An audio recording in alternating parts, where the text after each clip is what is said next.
जाती है।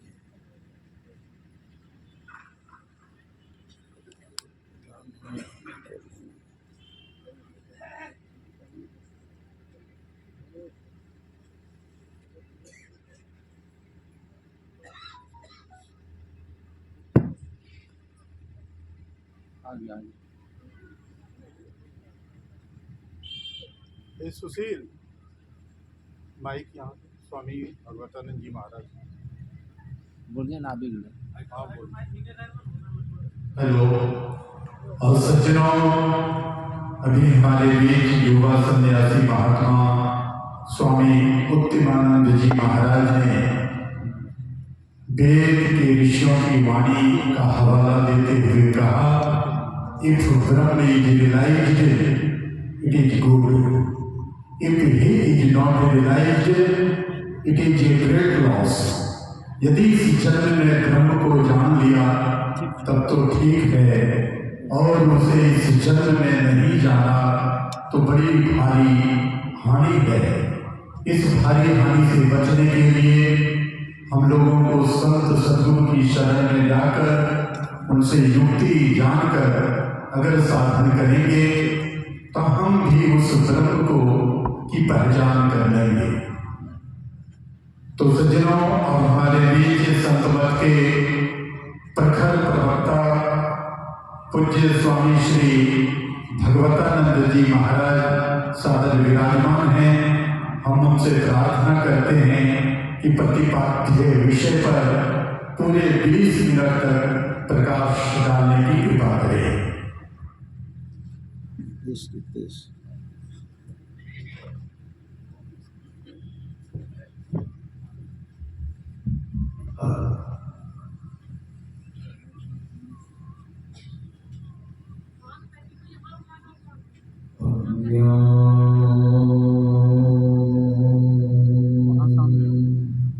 सुशील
सर्वक्षण स्मरणीय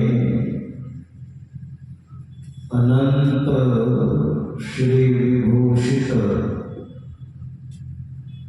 परम पूज्य पाद सद्गुरु महर्षि परमहंस देव जी महाराज के पावन चरणों में कोटि कोटि नमन। इन्हीं के हृदय सम्राट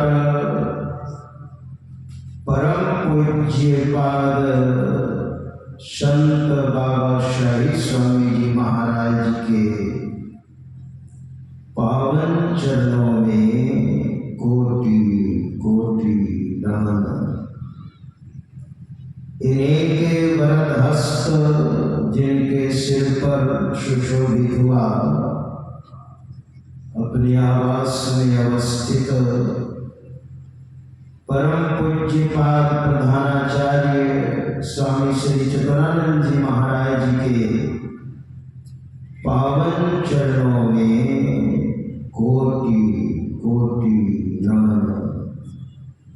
मंचस्थ श्रद्धास्पद परम पूज्य साधुचरण विद्वज्जन सज्जन वृंद, आदरणीय माताओं तथा भक्तिमती बहनों, प्रेम से और जोर से सद्गुरु महाराज जी की जय जयकार करें। श्री सद्गुरु महाराज जी की जय।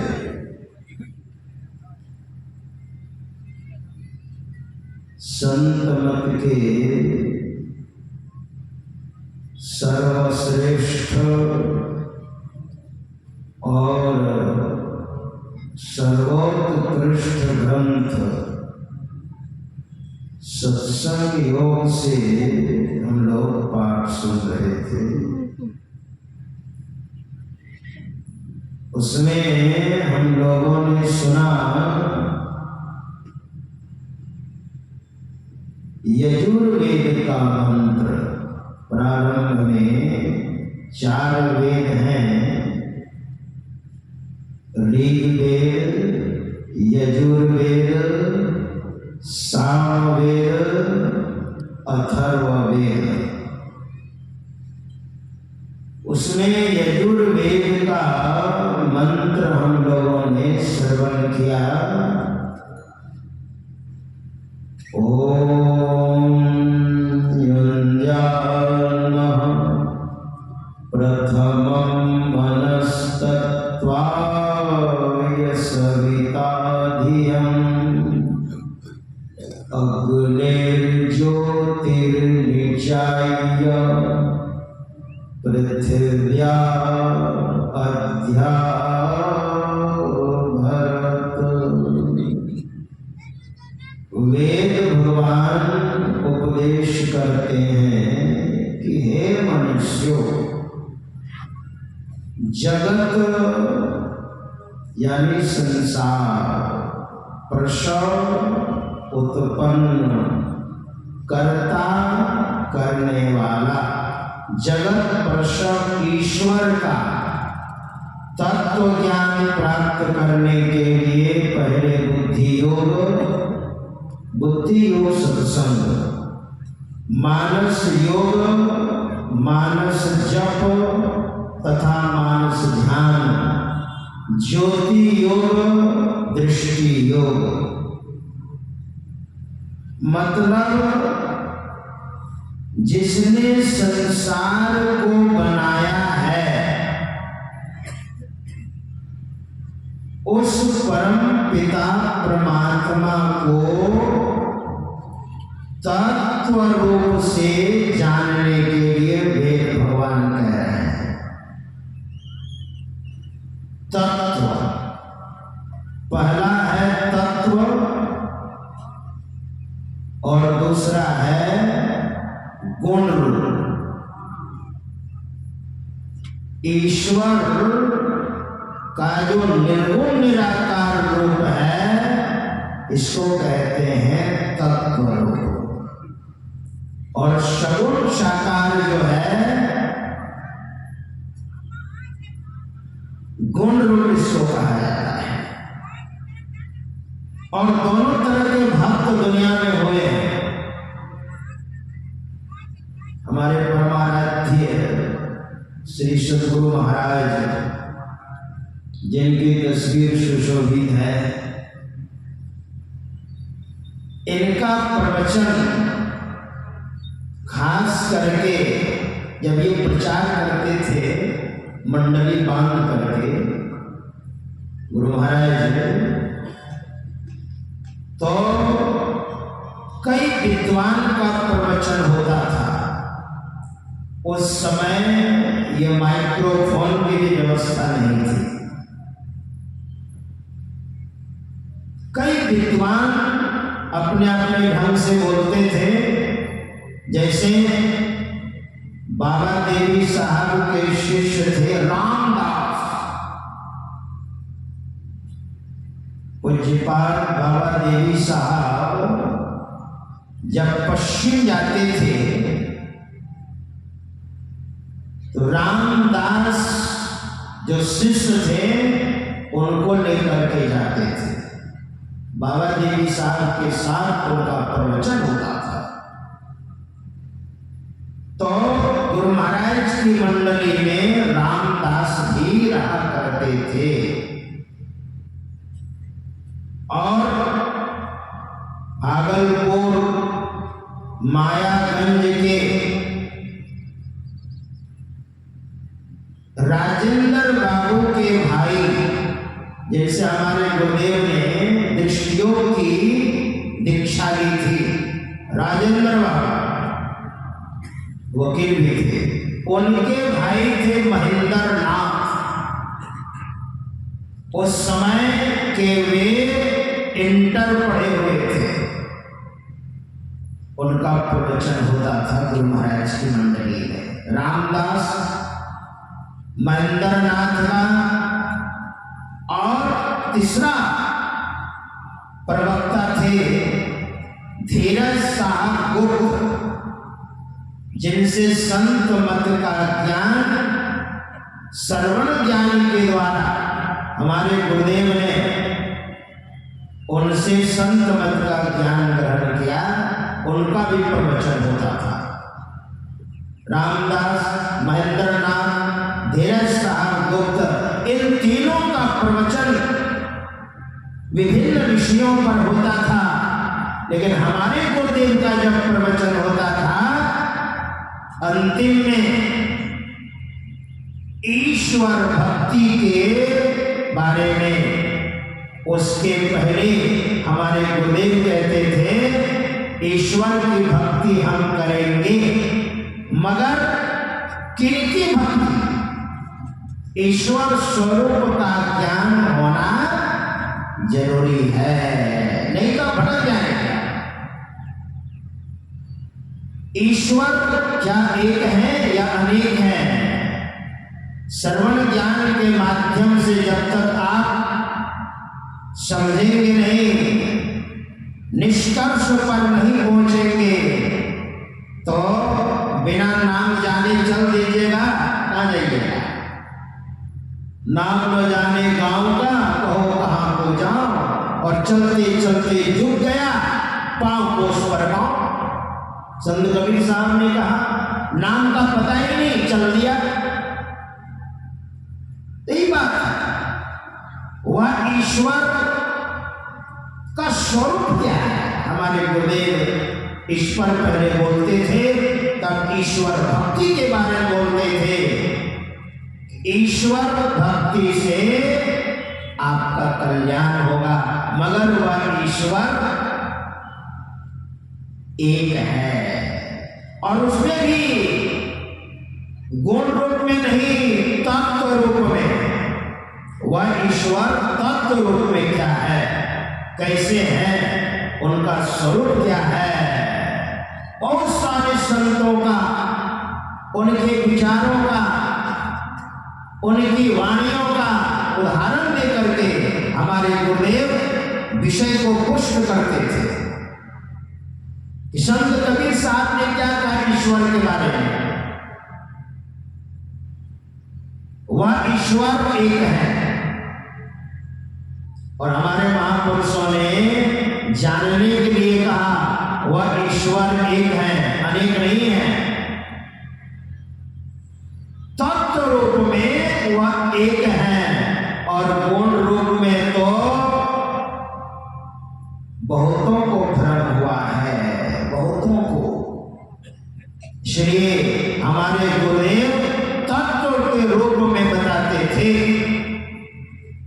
तो तत्व के रूप में वह ईश्वर एक है, भगवान अनेक है।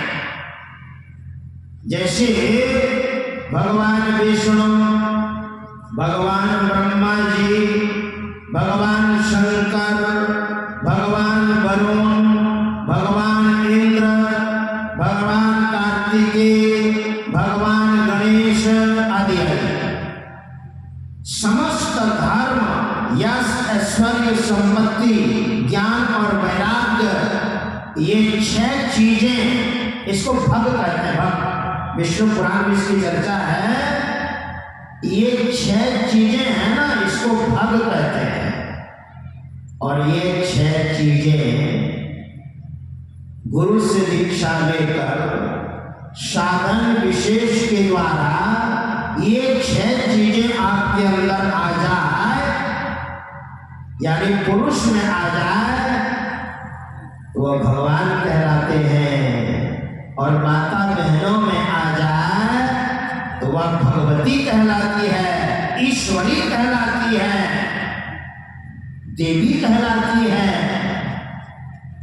तो हमारे गुरु महाराज ईश्वर के बारे में बोलते थे, वह एक है, ईश्वर एक है। तो संत कबीर साहब ने क्या कहा? तत्व रूप में ईश्वर के बारे में जो वेद भगवान कह रहे हैं तत्व रूप में जानने के लिए, तो तत्व रूप में संत कबीर साहब ने क्या कहा? उदाहरण हमारे गुरु महाराज देते थे। किसी ने पूछा संत कबीर साहब से, बाबा अगम अगोचर कैसा? संत कबीर साहब ने कहा, बाबा वह अगम अगोचर, अगम मन बुद्धि का जहां गम नहीं, पहुंच नहीं, अगोचर इंद्रियों से परे, गो गोचर जहां लगी बन जाई, सो सब माया जानो भाई। भगवान श्री राम ने लखनलाल से कहा था, अगोचर है बाबा, अगम अगोचर कैसा? वो कैसे हैं? तो संत कबीर साहब ने कहा, ताते कही समझाओ ऐसा। तो सुनो फिर मैं समझा करके कहता हूं वो कैसे हैं। तो ऐसे हैं, ताते कही समझाओ ऐसा, जो दिशे सो तो है नहीं, जो दिशे सो तो है नहीं, जो दिखाई पड़ता है ना वो नहीं है। हमारे यहाँ ऐसे ऐसे विद्वान हैं, जब बोलने लग जाएंगे ना तो आपको लगेगा एकदम प्रत्यक्ष यही ईश्वर है ना। ऐसे भक्त लोग बोलते भी हैं जो भोले भाले भक्त होते हैं। भगवान शंकराचार्य के शिष्यों ने जब पूछा भगवान शंकराचार्य से कि महाराज वह तत्व रूप में हम कैसे जानेंगे उनको? तो भगवान शंकराचार्य ने कहा, सुनो, भ्रमित मत होना, शक्त जालम महारण्यम। बहुत विद्वान है, उसने जान लिया है वाग वैखरी, शब्द झरी, शास्त्र व्याख्यान कौशलम, वाग वैखरी, वाणी में चतुरता हो, शब्द झरी और धारा प्रवाह, शब्द धारा प्रवाह, शब्द की धारा प्रवाहिता किसी के अंदर हो तो कोई जरूरी नहीं है। वाग वैखरी, शब्द झरी, शास्त्र व्याख्यान कौशलम, और शास्त्र की व्याख्या में कुशलता दिखा रहे हो, कोई जरूरी नहीं है। ये सब क्या है? कहा वैदुष्यम विदुषाम तत्व भुक्तये न तो मुक्तये। वह मुक्त है ऐसा नहीं है, ये तो संसार के पदार्थ हैं, है ना। बहुत बार ऐसा होता है कि शब्द जालम महारण्यम चित्त भ्रमण कारणम। बहुत शब्द कोश है आपके पास तो आप भटक भी सकते हैं, ये बहुत बड़ा वन है। शब्द जालम एक जाल है, महारण्यम बहुत बड़ा वन है, और चित्त भ्रमण कारणम चित्त को भटकाने का बहुत बड़ा वन है। तो अतः भगवान शंकराचार्य कहते हैं अतः प्रयत्नाद्य ज्ञातव्यम,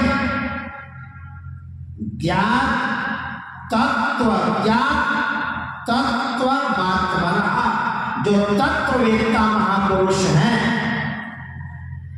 जो परमात्मा के बारे में तत्व रूप में जानते हैं, उनसे जाकर के समझो। पहले महापुरुषों के पास जाकर के बैठ करके वाक्य ज्ञान अत्यंत निपुण भव पार न पावे कोई, निष्क्रिय मध्य दीपक की बात नहीं, तम निवृत्त नहीं होई, ऐसा हो सकता है। इसलिए संत कबीर साहब ने कहा, ताते कही समझावो ऐसा, कैसा? जो विषय सो तो है नहीं, है सो कहा न जाई, तो सैना बैना कई समझाओ, गोंगे का गुरु भाई। इशारे से बताऊंगा, सैना बैना इशारे से। जैसे गूंगे आदमी को आप गुड़ खिला दीजिए और कहिए कैसा लगा, इसकी मिठास किस तरह की है, किस तरह का स्वाद है, तो गूंगा आदमी के पास वाणी नहीं, वो तो मुस्कुराएगा। अविगत गति कछु कहत न आवे, ज्यों गूंगही मीठे फल को रस, अंतर्गत ही भावे, परम स्वाद सभी जो निरंतर, अमित तोष उपजावे, मन वाणी को अगम अगोचर, सो जाने जो पावे, रूप रेख गुण जाति जुगत बिनु, निरालंब मन चक्रित धावे, सब विधि अगम विचार हिताते, सूर सगुन लीला पद गावे। सूरदास बाबा से भी पूछा होगा कि बाबा वो कैसे हैं,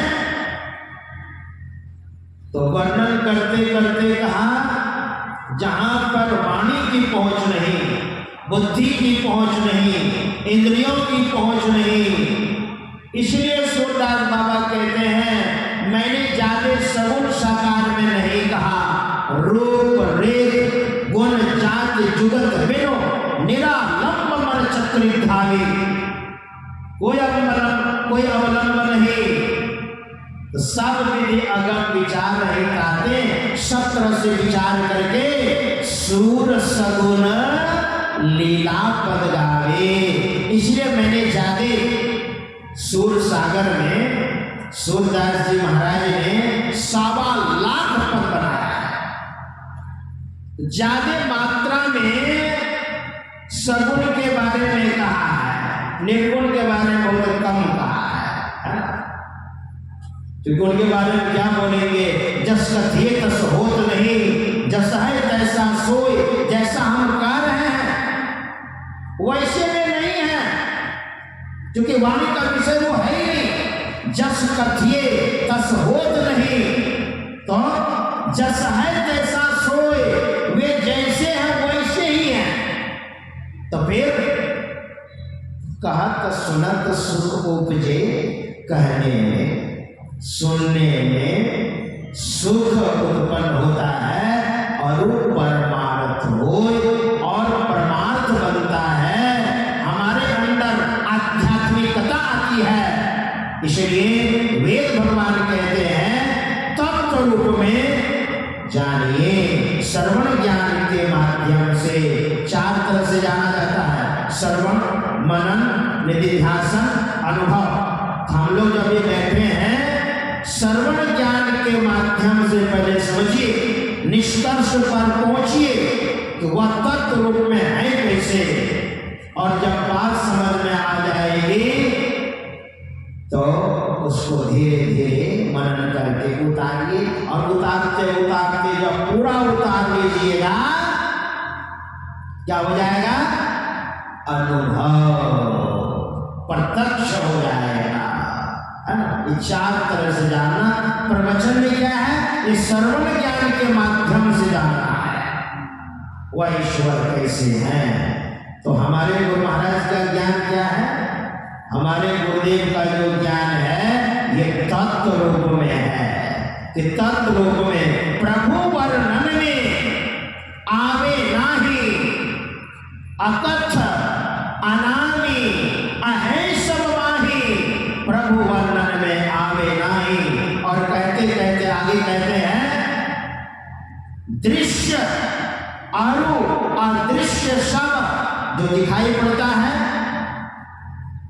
और जो नहीं दिखाई पड़ता है, दृश्य अरु अदृश्य सब सहित प्रकृति भाव, प्रकृति नेचर प्रभु में आता ही ये सब के सब तत्व रूप में जो प्रभु है वह प्रभु में अट ही, प्रभु में अटते हैं मगर प्रभु अट न सका ही। परमात्मा इसमें अट करके समाविष्ट होकर सीमित हो जाते हैं, ऐसा नहीं है। प्रकृति व्याप्य है, परमात्मा व्यापक है। प्रकृति में समाकर और अपना स्थान ऊंचा रखते हैं, उसे कहते हैं ईश्वर। वह तत्व रूप में हर जगह है, हमारे अंदर भी है। इसलिए गुरु से दीक्षा लेकर भजन करके अपने अंदर में उनकी प्राप्ति होगी, बाहर में नहीं। श्री सद्गुरु महाराज जी की जय। और सज्जनों, अभी संत मत के